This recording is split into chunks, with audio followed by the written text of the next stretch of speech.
आज आपको real story सुनाने वाले हैं। मेरा नाम डॉक्टर सालमा है। ज़िंदगी में वैसे तो बहुत सारे ऐसे वाक़यात आए हैं जिनके बारे में मैं बात करना चाहूँगा, मगर यह कहानी एक छोटी बच्ची की थी जिसे न सिर्फ़ मुझे बहुत ज़्यादा हैरान किया बल्कि ज़िंदगी भर के लिए अपनी बच्चियों के बारे में मोहताज कर दिया। वह पीर का दिन था जब एक औरत अपनी कोई 10 साल बच्ची को लेकर मेरे ऑफिस में दाखिल हुई। मेरी नज़र उस बच्ची पर पड़ी तो मैं हैरान रह गई। बच्ची का पेट गैर मामूली हद तक ज़्यादा बड़ा हुआ था। बच्ची को देखा तो मुझे ऐसा लगा कि शायद इसे कोई बीमारी होगी या फिर पेट इसलिए बड़ा होगा कि पेट में पानी जमा हो गया होगा। मगर जब मैं बच्ची की माँ की तरफ देखा तो उसकी आंखों में आंसू थे। क्या बात है मोहतरमा, आप क्यों रो रही हैं? मेरी बात सुनकर उसने मेरे आगे दामन फैला दिया। मैंने जब उसकी तरफ ना समझी तो देखा उसने अपनी चादर अपने सर से उतरी और मेरे कदमों में रख दी। डॉक्टर साहब, खुदा के लिए मेरी इज्जत बचा ले। मैं लड़की की माँ की तरफ देखा तो मैं समझ गई कि क्या मामला है। दरअसल 10 साल बच्ची उम्मीद से थी और अब लड़की की माँ मुझे यह कह रही थी कि इसकी जांच यानी इसकी इज्जत बचा लूँ, ताकि किसी को यह भी मालूम ना हो कि इसकी बच्ची उम्मीद से थी। उम्मीद यानी पेट से थी। मैंने उसकी तरफ भी यकीनी से देखा और कहा कि मैं इसका अल्ट्रासाउंड करती हूँ। नहीं डॉक्टर साहिबा, अल्ट्रासाउंड करने की ज़रूरत नहीं है, मेरी बच्ची पेट से है। आपको नज़र नहीं आ रहा? आप तो डॉक्टर हैं, आप अच्छे तरीके से जानती हैं कि ऐसी बात नहीं है, लेकिन मुझे आपकी बच्ची को देखना पड़ेगा बच्ची की सेहत कैसी है और यह कैसे उम्मीद यानी पेट से हुई। क्या इसके साथ कोई जुल्म या जाती हुई है? बच्ची की माँ की तरफ देखकर कहा, नहीं जी, यह बात मैं नहीं जानती। आप किसी से पूछ लें, इसने तो हमारा मुंह काला करने में कोई कसर नहीं छोड़ा। इस औरत ने नफरत से अपनी बेटी की तरफ देखते हुए कहा, फिर मेरे सामने हाथ जोड़कर बोली, अगर यह बात आपके बात को पता चला, इसके बाप को पता चल गई तो यह तो इसे ज़िंदा काट देगा। क्यों इतना बड़ा पेट है आपकी बच्ची का? क्या आपके शौहर को नज़र नहीं आया?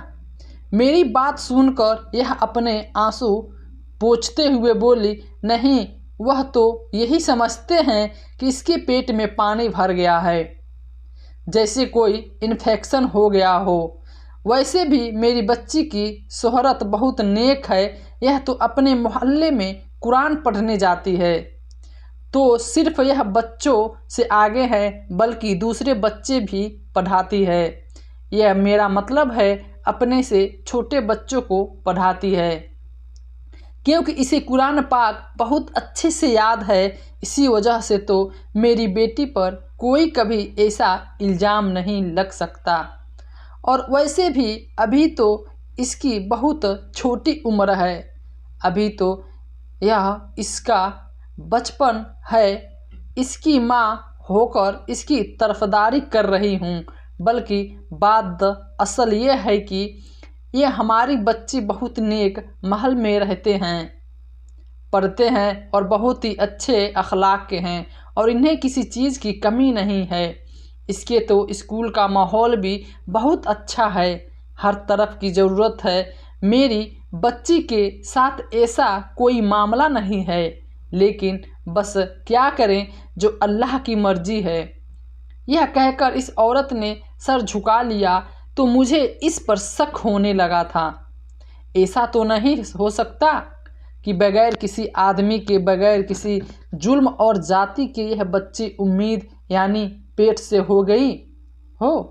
किसी न किसी को तो कोई जुल्म किया होगा। वह औरत बच्ची को अकेले मेरे साथ नहीं भेजना चाहती थी। शायद मुझे नहीं जानती थी कि इसके बच्चे मुझसे कोई बात कर लें। मुझे अजीब तो लगा, लेकिन प्राइवेट क्लिनिक में लोग ऐसे ही नखरे करते हैं। सरकारी हो तो लोग ज़्यादा बात डॉक्टर से नहीं करते कि हर बात को मानना पड़ता है और सर तस्लीम काम करते हैं, लेकिन प्राइवेट क्लिनिक में कोई भी किसी की बात नहीं सुनता। एनीवेज, उसे माना नहीं कि वह मेरे साथ साथ कमरे में आ गई और उसकी बेटी का अल्ट्रासाउंड करने लगे तो स्क्रीन पे नज़रें डाली। वह भी बैठी देख रही थी। क्या ख्याल है कि आपका कोई उम्मीद है? मेरा मतलब है कि मेरी बेटी की इज्जत बच जाएगी। देखिए, आप इज्जत और बेइज्जती की बात तो ना ही करें। यह छोटी लड़की है और वैसे भी इसने जब कोई जुर्म नहीं किया और वह औरत बच्ची को मेरे साथ नहीं भेजना चाहती थी।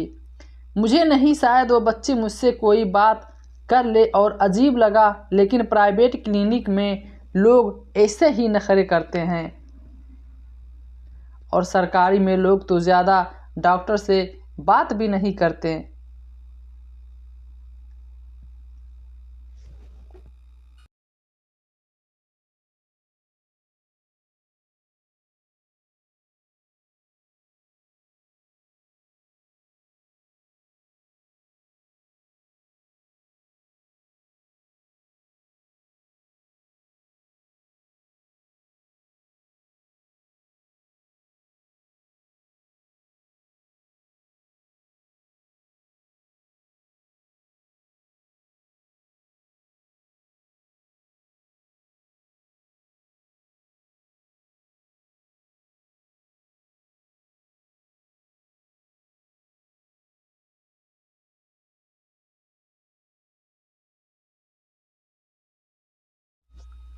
या नहीं तो आप काम का इसके सर पे एक ही चीज़ क्यों ठोक रही हैं?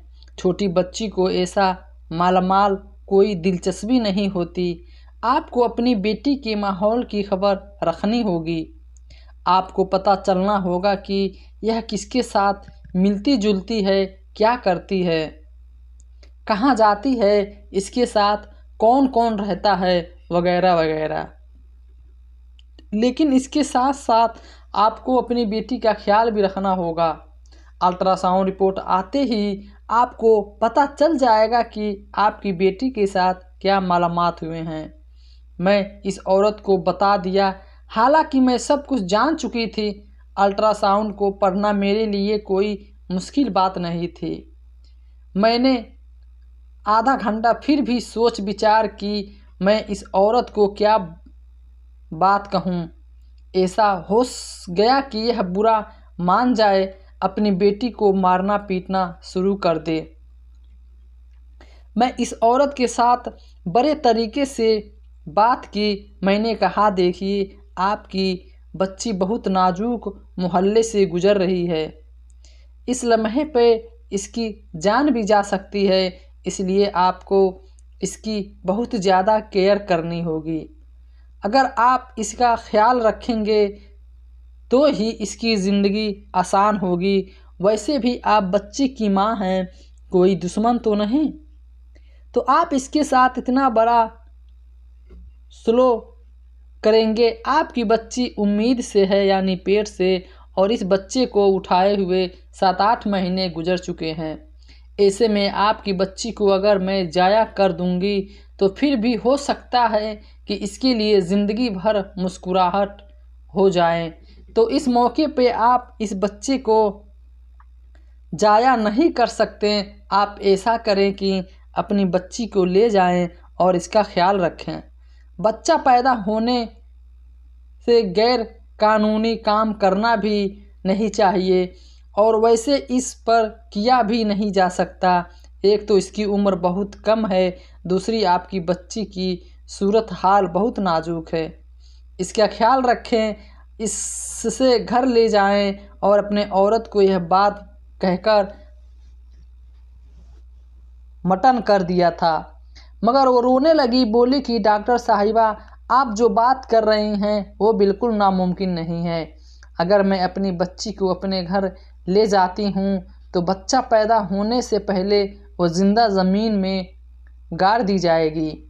आप मेरी जगह खुद को रख कर सोचे बताएं, भला क्या आप ऐसे किसी बच्ची की माँ होती और वह ऐसी उम्मीद यानी पेट से हो जाती तो आपका शौहर आपको माफ़ करता?